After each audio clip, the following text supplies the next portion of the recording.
There is a specific kind of exhaustion that does not come from physical labor. It comes from the soul. It is the exhaustion of the man who stays late to fix the error, who covers for the incompetent colleague, who follows every rule in the employee handbook, and then watches the promotion go to the guy who spends half the day laughing in the break room. You feel it in your chest, a mixture of confusion and betrayal. You ask yourself, what did I do wrong? You think, if I just work harder next time, if I just sacrifice a little more, they will finally see me. I am here to tell you that they will never see you, not because they are blind, but because you are making yourself invisible. We need to begin by dismantling the most dangerous piece of software installed in your mind by your parents and your teachers. It is a psychological concept called the just world hypothesis. This is the cognitive bias that tells us the world is a moral balance sheet. We believe that if we are good, good things will happen to us. We believe that labor equals reward. We believe that if we suffer in silence, a benevolent authority figure is keeping score and will eventually grant us a prize. Your father taught you this because he wanted you to be a good citizen. He wanted you to be safe. But in the real world, this belief system makes you prey. It turns you into a resource to be consumed, not a leader to be respected. Let's look at the mechanics of the modern workplace to understand this. We will look at two archetypes. Let's call them Thomas and Julian. Thomas is the backbone. He works in the IT infrastructure of a major logistics firm in Berlin, or perhaps Chicago. When the server migration goes wrong at 6 p.m. on a Friday, Thomas is the one who cancels his dinner plans. He rolls up his sleeves. He dives into the code. He drinks stale coffee and works until 3 a.m. to ensure the system is operational by Monday morning. He doesn't complain because he believes his sacrifice is noble. He believes the struggle proves his worth. On Monday, he sits at his desk, exhausted, eyes red, waiting for the applause. Then there is Julian. Julian is a project manager. He doesn't know how to code.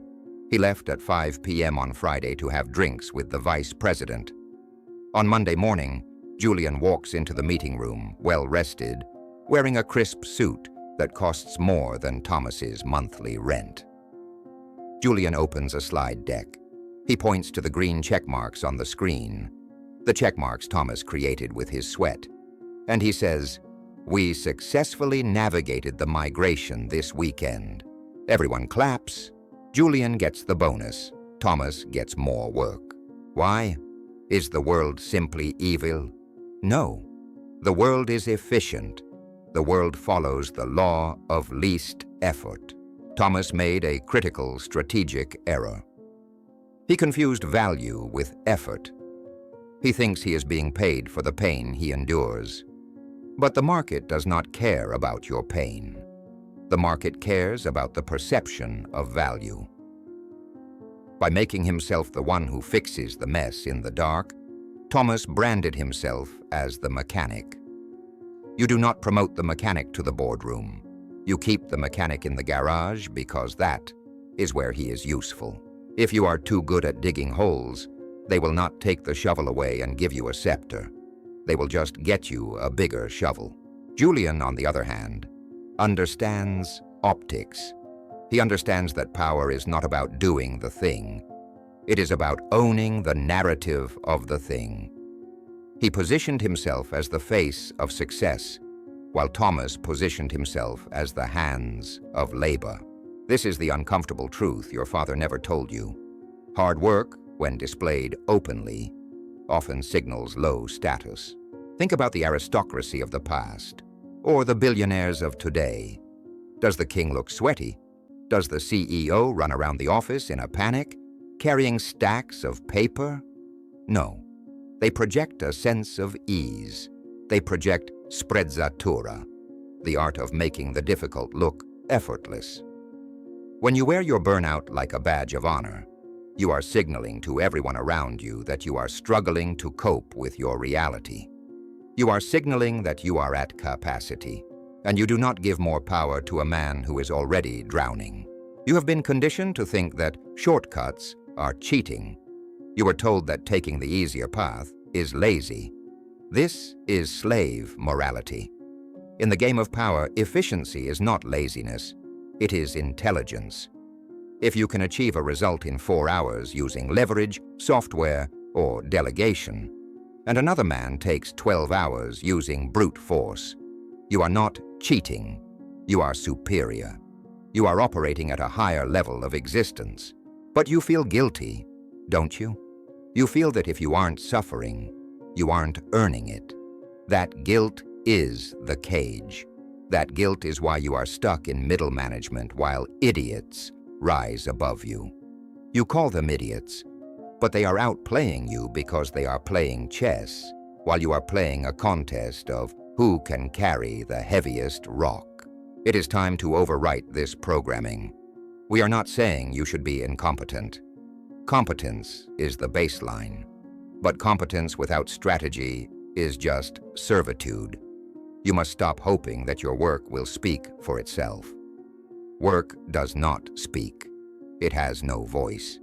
You must speak for it, or someone else, like Julian, will speak for it and take the credit. Here is your shift in perspective. You must stop viewing your job as a place where you trade time for money. You must view it as a theater of perception. The Velvet Rule, the 80-20 visibility audit. For the next 72 hours, I want you to conduct a ruthless audit of your energy. The Pareto principle states that 80% of your results come from 20% of your efforts. But in the social hierarchy, it is even sharper. 80% of your recognition comes from 20% of your visible actions. Identify the tasks you do that are high effort, low visibility. These are the late-night fixes, the double-checking of other people's work, the silent administrative burdens. These are the tasks that make you a good soldier, but a poor general.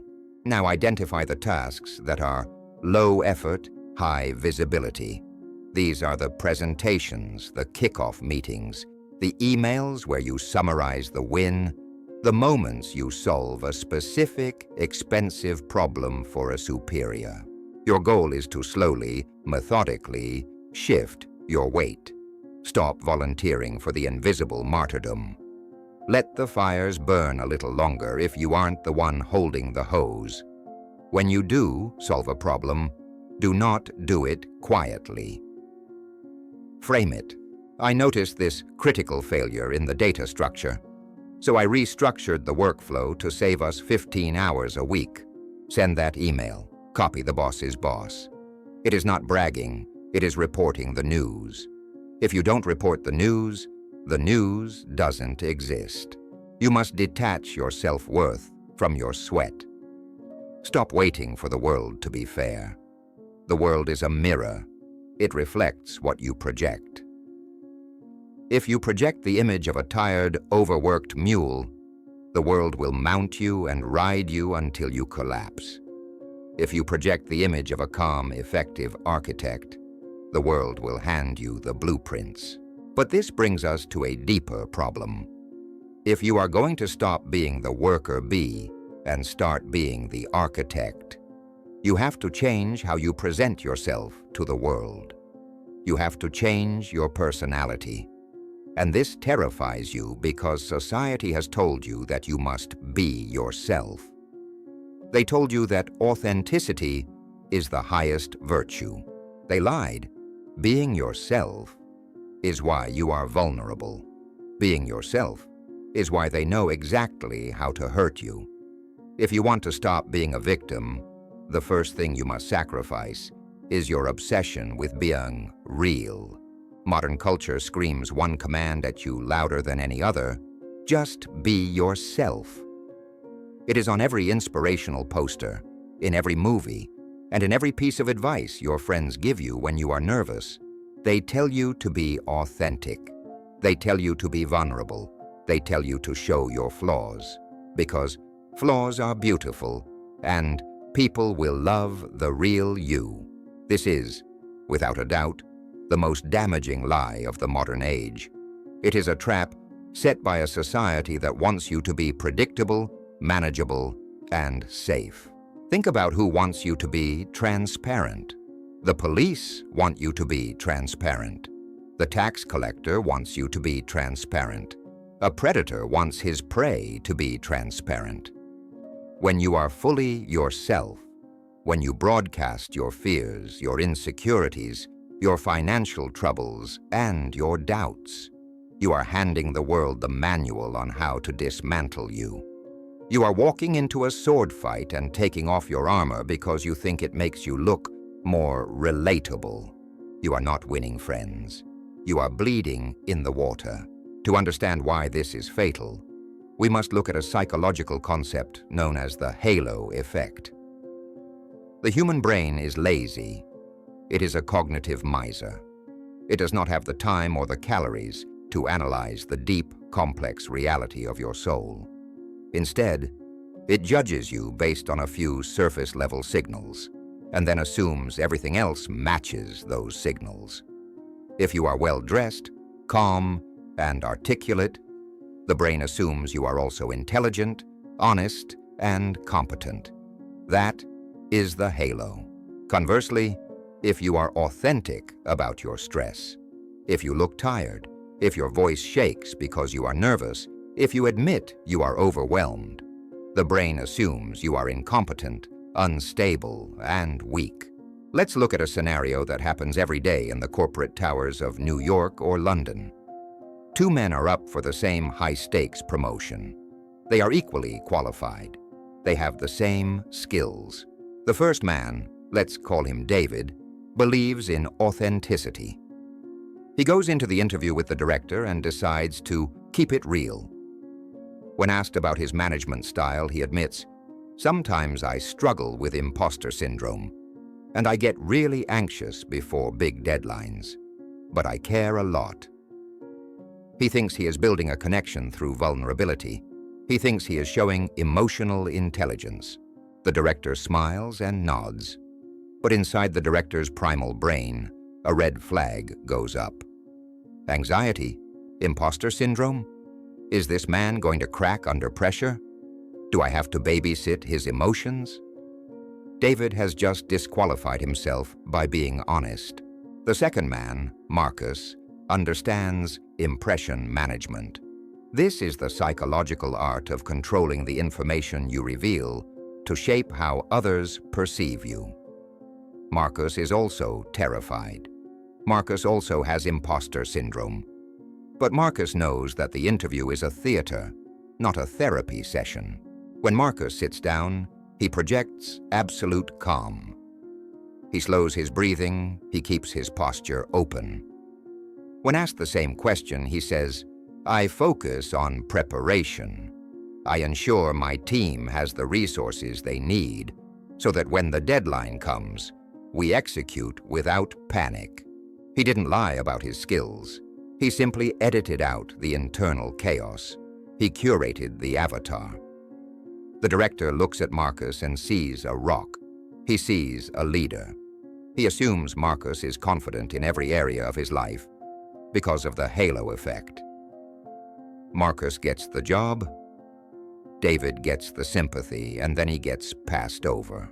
Your father told you that the truth will set you free.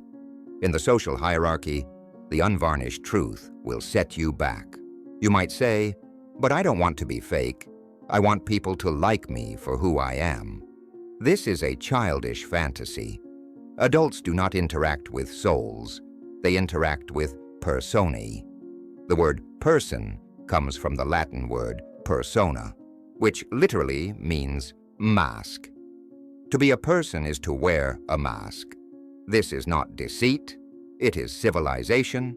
If a surgeon is having a bad day and is going through a divorce, do you want him to be authentic and weep over your open body during surgery? No. You want him to wear the mask of the professional. You want him to be cold, precise, and detached.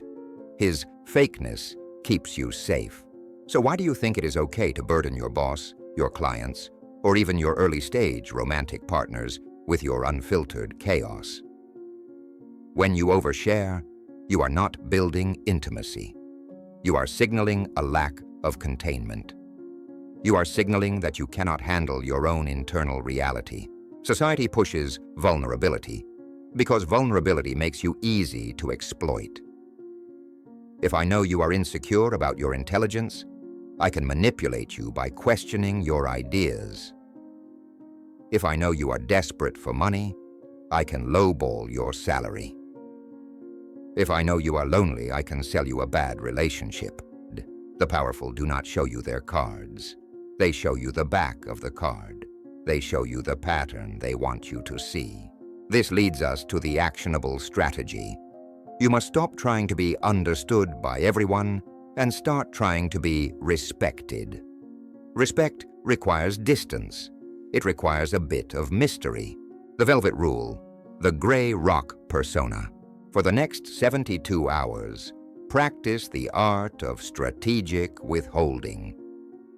I want you to identify the chatterbox impulse in yourself, the urge to fill silence with personal details, the urge to explain yourself when you feel judged, the urge to complain to a coworker to bond with them. Kill that urge. Adopt the gray rock persona for anyone who has not earned the right to see your inner world. Be polite, be professional, but be bland, be smooth.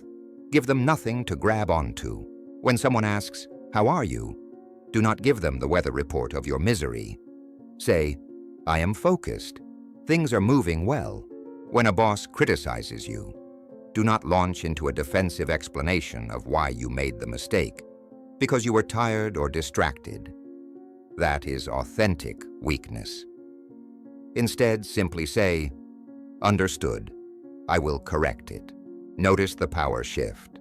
When you stop explaining yourself, you stop seeking validation.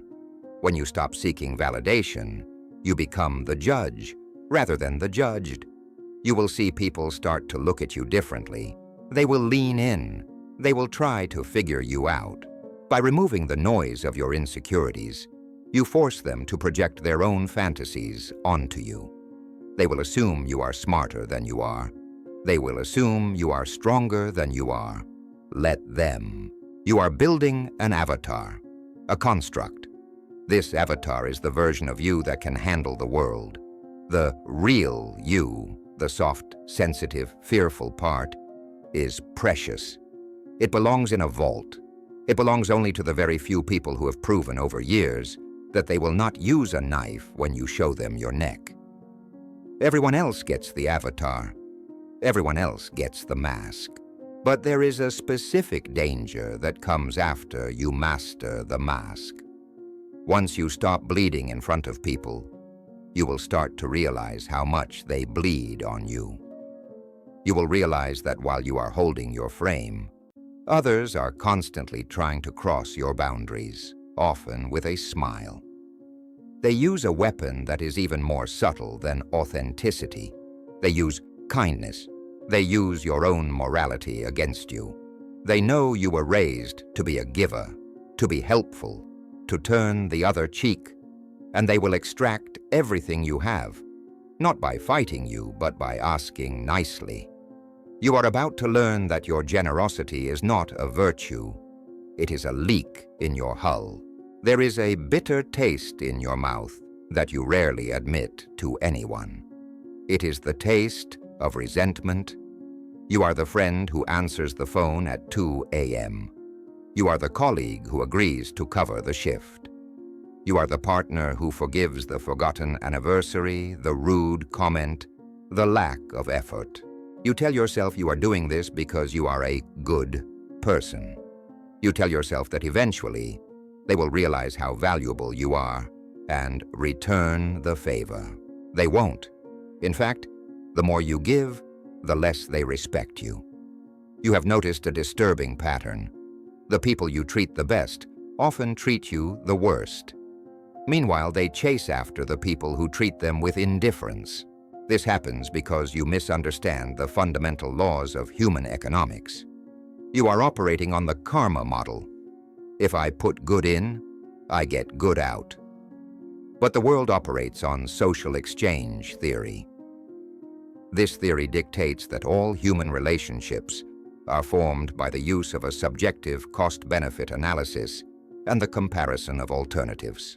In this market, value is determined by scarcity. Gold is valuable because it is rare. Air is vital, but it is free. So nobody pays for it, and nobody thanks the atmosphere for existing.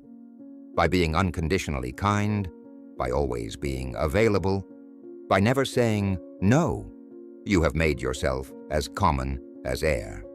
You have flooded the market with your own supply, and as a result, your stock price has crashed to zero. Let's analyze a scenario that plays out in every creative industry and every friendship group. Meet Sarah. She is a talented graphic designer.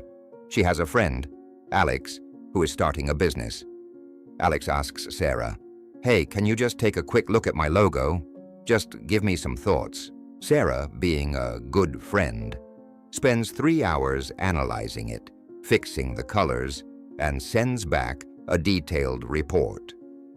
She does this for free. She does it instantly. What is Alex's reaction? He skims the email. He says, "Thanks, cool." A week later, he hires a high-end agency consultant for $5,000 to do the exact same work. He listens to every word the consultant says. He arrives early for the meeting. He pays the invoice on time. Why? Because the consultant's time had a price tag. The consultant was difficult to schedule. The consultant had boundaries. Sarah had none. Alex subconsciously views Sarah's input as worthless because it cost him nothing.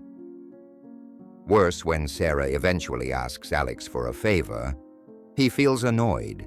He doesn't see it as paying back a debt. He sees it as a nuisance, because Sarah trained him to view her as a resource, not a partner. Your father taught you that kindness is free. This is a lie. Kindness without a cost is not kindness. It is submission. When you give away your time, your attention, and your forgiveness without requiring anything in return, you are not being generous. You are signaling that you have no other options. You are signaling that your time has no value. Think about the concept of the doormat. A doormat is useful. It keeps the house clean. But nobody loves the doormat. They wipe their feet on it and walk right past it to get to the prize inside the house. You have positioned yourself as the doormat, and you are angry that people are treating you like one. If you want to be respected, you must introduce friction. People only value what they have to work for. This is related to the Ben Franklin effect, a psychological phenomenon where a person who has performed a favor for you is more likely to do another favor for you. Why? Because their brain has to justify the effort. I did this for him, therefore he must be worth it. When you do everything for them, you rob them of the chance to invest in you. You rob them of the chance to value you. It is time to close the open border policy of your life. You need a gate. The Velvet Rule, the Gatekeeper Protocol. For the next 72 hours, I want you to practice the art of conditional access. When someone asks you for a favor, whether it is a coworker asking for help with a spreadsheet or a friend asking to borrow your truck, do not say yes immediately. First, create a time delay. I need to check my schedule. I'll let you know this afternoon.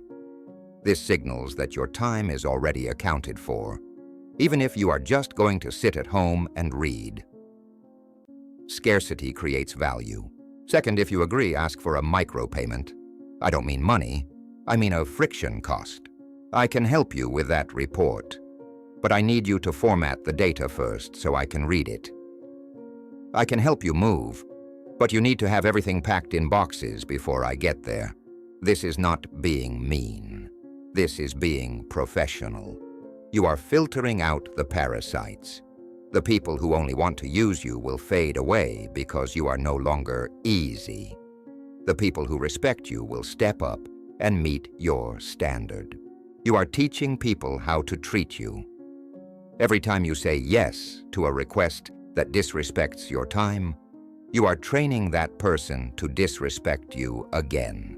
You must become comfortable with the word no, and not a justified no, where you make up an excuse about being sick or busy. Just a simple refusal.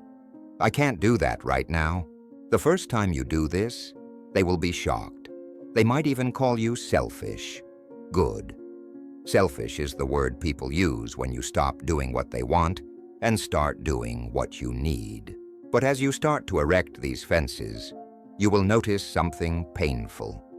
You will notice that some people were only in your life because the gate was open. Once you lock it, they will bang on the door, and then they will leave.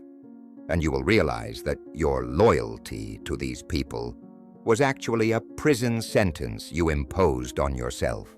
You are holding on to people who are dragging you down, simply because you have known them for a long time. It is time to look at the concept of loyalty through the eyes of a strategist, not a martyr. There is a phrase you hear constantly in rap songs, in movies, and in the nostalgic conversations of men holding beers, my day ones. It refers to the people who were there at the beginning, the childhood friends, the high school sweethearts, the cousins you grew up with. You are taught that these bonds are sacred. You are taught that leaving these people behind is the ultimate sin of selling out. But let me ask you a question that might ruin your sleep tonight. Are these people your support system, or are they your cage? We need to discuss the weaponization of history. The reason you still answer the phone for that friend who only calls to complain, or why you still visit that family member who makes passive-aggressive comments about your ambitions, is a cognitive error called the sunk cost fallacy. This is the irrational behavior where you continue an endeavor simply because you have already invested time, money, or effort into it, even when the current costs outweigh the benefits. You think, I've known him for 15 years, I can't just cut him off. So you pay another year of your life, and another. You are throwing good time after bad. You are treating your history like a debt you have to pay off for the rest of your life. But history is not a debt. It is just data. And if the data shows that a relationship is bankrupt, the only rational move is to liquidate it. Let's look at the phenomenon known as crab mentality. If you put a single crab in a bucket, it will easily crawl out. But if you put a bunch of crabs in a bucket, something terrifying happens. When one crab tries to escape, the others will grab its legs and pull it back down. If it persists, they will break its claws. They would rather die together in the dark than let one of them reach the light. Consider Liam. Liam grew up in a working-class town in Ohio or perhaps Manchester. He decides he wants more. He spends his nights learning e-commerce, reading philosophy, and getting in shape. He starts a small business that takes off. He buys a tailored suit. He upgrades his car. He returns to his local bar to see his day ones. He expects them to say, "Wow, Liam, show us how you did it." Instead, he gets silence. Then, the jokes start. "Oh, look at the CEO. Did you forget where you came from? You think you're better than us now?" They mask their envy with humor. They try to get him drunk to bring him back down to their level of dysfunction. They are not protecting their friend. They are protecting their own egos. Liam's success is a mirror that shows them their own failure. As long as Liam is broke and stuck like them, they can pretend the system is rigged. But if Liam succeeds, it proves that they could have succeeded too, but didn't. That is a psychological pain they cannot tolerate. So they pull him down. And Liam, desperate to be loyal, laughs it off. He downplays his success. He hides his ambition. He shrinks himself to fit in a room he has outgrown. This is not loyalty, this is self-harm. Your father taught you that you are responsible for carrying your tribe. But he didn't tell you that you cannot climb a mountain while carrying a corpse. If you are tied to people who refuse to walk, you have two choices: stay at the bottom with them and rot, or cut the rope. It sounds cold, it sounds ruthless. But look at the successful men you admire. Do they hang out with the same people they did when they were 16? Rarely. They curate their circle. They understand that you are the average of the 5 people you spend the most time with. If those 5 people are cynical, lazy, and fearful, you will become the 6th. You are not betraying them by leaving. You are betraying yourself by staying. The Velvet Rule, the Circle Audit. For the next 72 hours, I want you to categorize every person you interact with voluntarily. You are going to label them as one of 3 things. Engines. These people propel you forward. They challenge you. When you leave a conversation with them, you feel energized and ambitious. Passengers. These are neutral. They are fun to have a drink with, but they don't drive the vehicle. They are fine in moderation. Anchors. These people drain you. They complain, they gossip. They make you feel guilty for your success. They bring up your past mistakes to keep you humble. Once you identify an anchor, you do not need to have a dramatic confrontation. You do not need to send a breakup text. You simply apply the strategic silence we discussed. You stop initiating. You delay your responses. You slowly drift away. You will feel guilt. That guilt is the ghost of your old self trying to keep you small. Ignore it, because once you cut the anchors, you will realize something strange. You will start moving faster. The friction is gone. You will look back and realize you weren't stuck in life. You were just pinned down by the weight of people who claimed to love you. But be warned, when you shed the dead weight and start moving differently, you become hard to categorize. You become hard to read. And to the average human mind, that which cannot be predicted is dangerous. You are about to learn why being reliable and predictable is the fastest way to become irrelevant. There is a quiet desperation in being the reliable one. You are the man who is always on time. You are the partner who always says yes to dinner plans. You are the employee who never threatens to quit. You have built your entire identity around being steady, consistent, and dependable. And yet you feel invisible. You notice that the people around you, your boss, your lover, your friends, seem bored by you. They don't check in on you because they know exactly where you are. They don't fight for your attention because they know they already have it. You have become like the furniture in their lives, useful, necessary, but completely ignored until you break. This happens because you are violating a fundamental law of human psychology. The brain ignores what is predictable and obsesses over what is uncertain. Your father taught you to be a rock. He told you that consistency builds trust. He was half right. Consistency builds trust, but it kills passion. It kills respect. If I can predict your every move, your every reaction, and your every thought, I have no reason to fear losing you, and I have no reason to try to impress you. I have solved the puzzle of you. And once a puzzle is solved, it is put back in the box and forgotten. You are playing the role of the algorithm that has been reverse engineered. You are a predictable machine. Let's look at the neuroscience of desire. It is driven by a neurotransmitter called dopamine. Dopamine is not the molecule of pleasure, it is the molecule of anticipation. It drives us to seek, to hunt, to want. But here is the catch.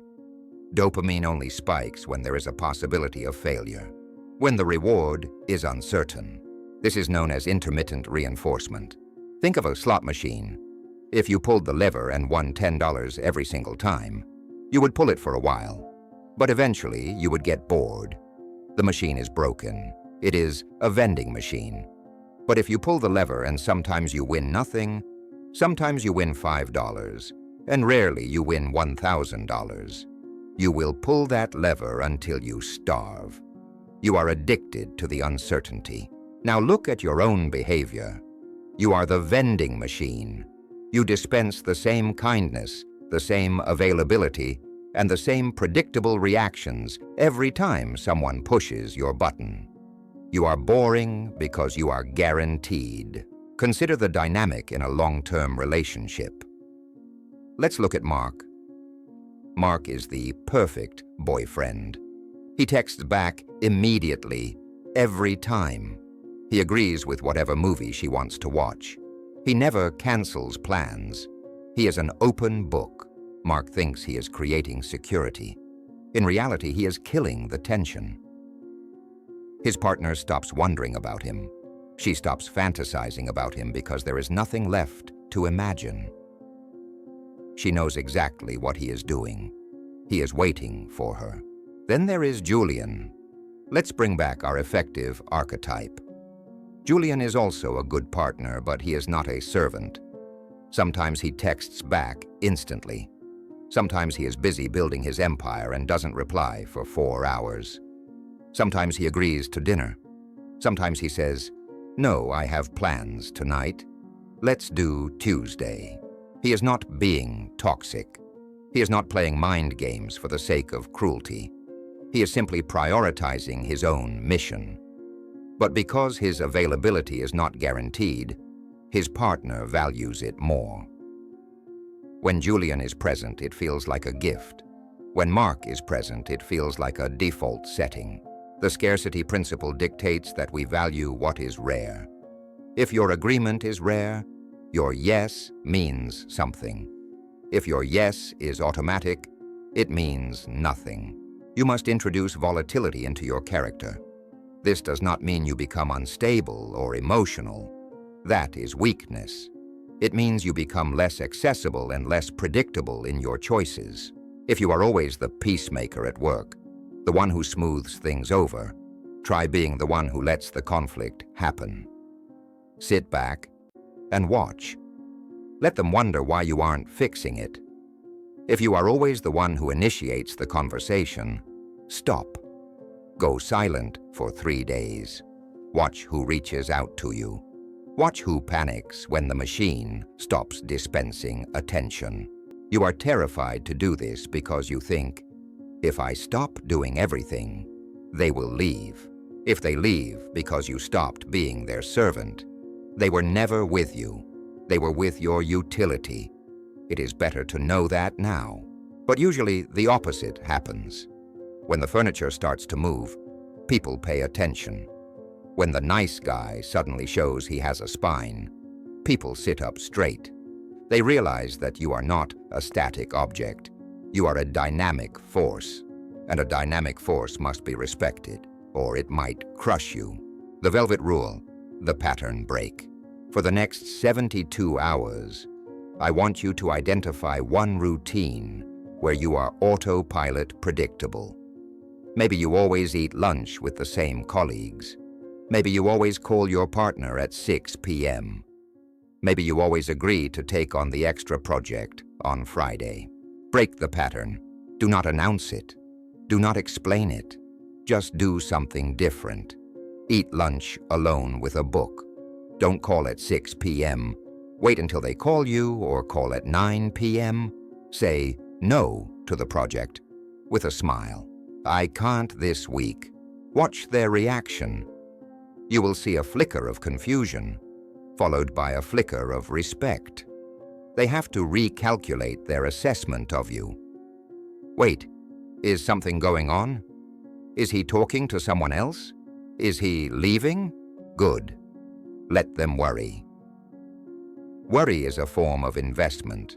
The more they think about you, the more psychological space you occupy in their minds. You are moving from being an NPC, non-player character, to being a player. You are teaching them that your compliance is not a law of physics. It is a choice, and a choice can be revoked. This brings us to the final, most deeply ingrained lie. The lie that keeps you small. The lie that keeps you in the harbor. Your father wanted you to be safe.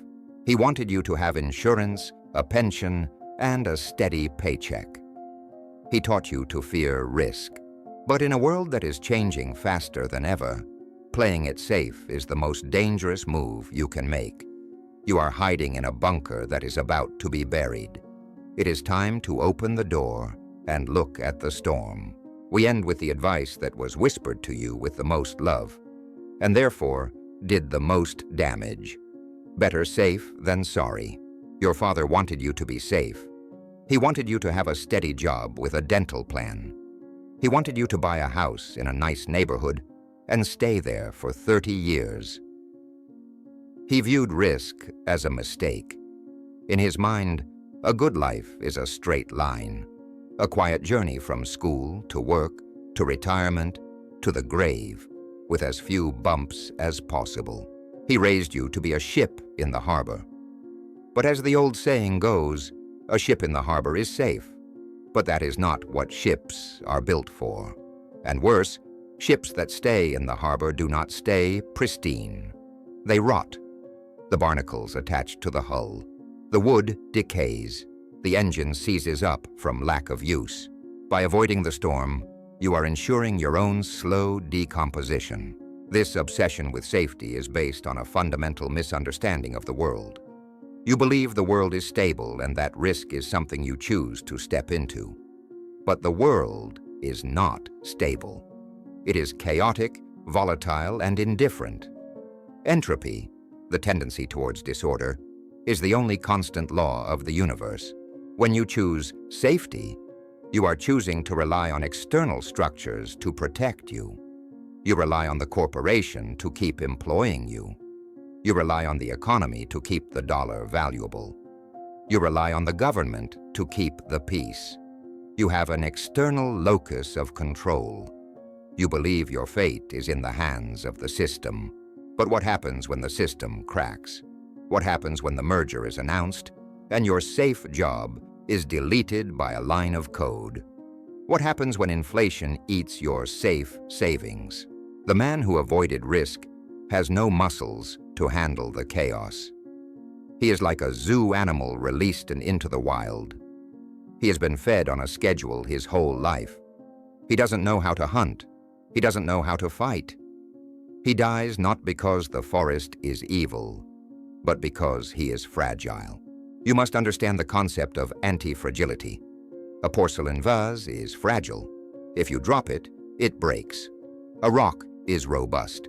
If you drop it, it stays the same.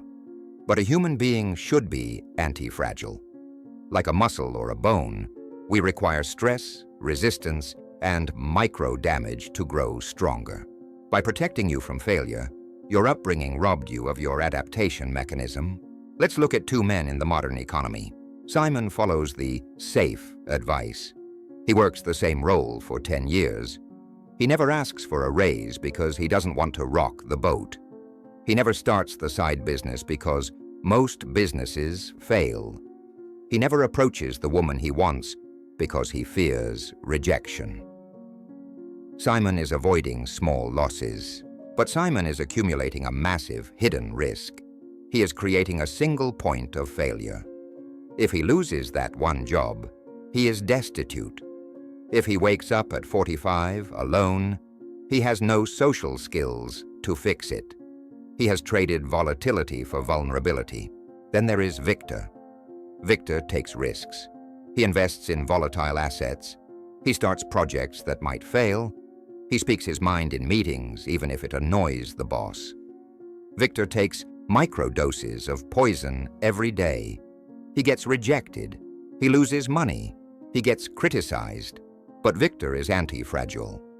When he gets fired, he has 3 other income streams and a network of allies he built by being bold. When he faces a crisis, he doesn't panic because he has lived in chaos for years. The storm does not drown him. It washes him clean. You need to understand opportunity cost. The human brain is wired for loss aversion. We fear losing $100 more than we desire gaining $1,000. You are hyper-focused on what you might lose if you take a risk. You might lose face, you might lose time, you might lose comfort. But you are blind to what you are losing by staying still.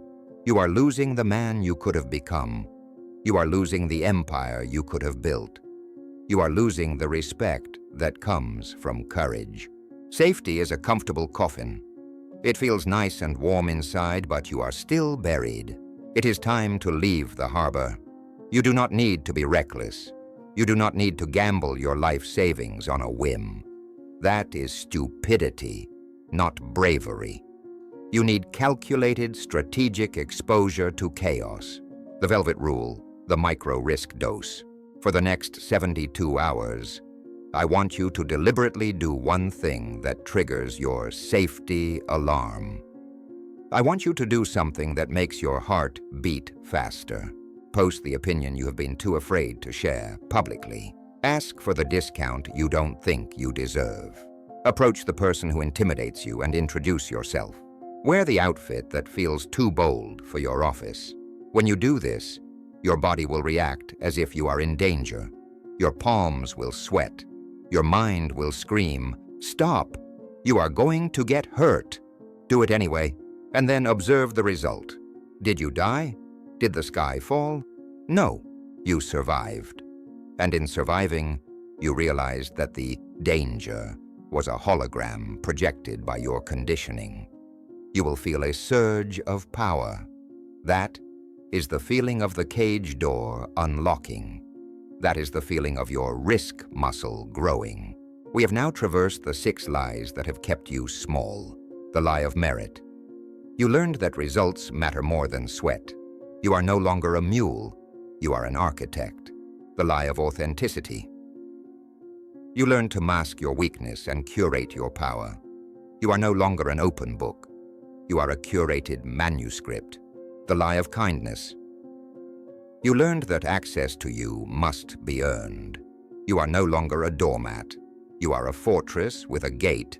The lie of loyalty. You learned to cut the anchors. You are no longer a hostage to your history. You are a pioneer of your future. The lie of predictability.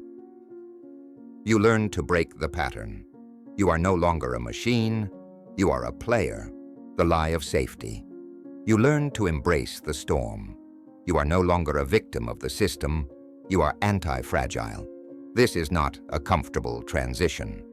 You are killing the boy so the man can be born. You are metaphorically killing the father, destroying the idol of his advice, so that you can become the authority in your own life. When you wake up tomorrow, the world will look different. You will see the strings, you will see the game, you will see that most people are sleepwalking, following rules that were written to keep them obedient. You are now awake. The question is, do you have the stomach to stay awake? Because the path of the velvet dagger, the path of calm, precise, dangerous effectiveness, is lonely.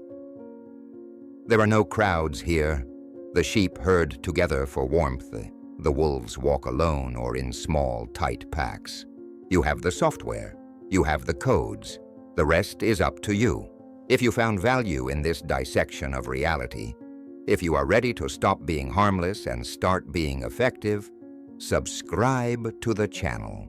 But if you want to go deeper, if you want to know the specific, tactical verbal patterns to dominate a negotiation, the dark psychology techniques to detect deception, and the strategies that I cannot share on the public internet without being censored, then click the join button. There is a level of the game that is not played in the light. Access it, if you dare.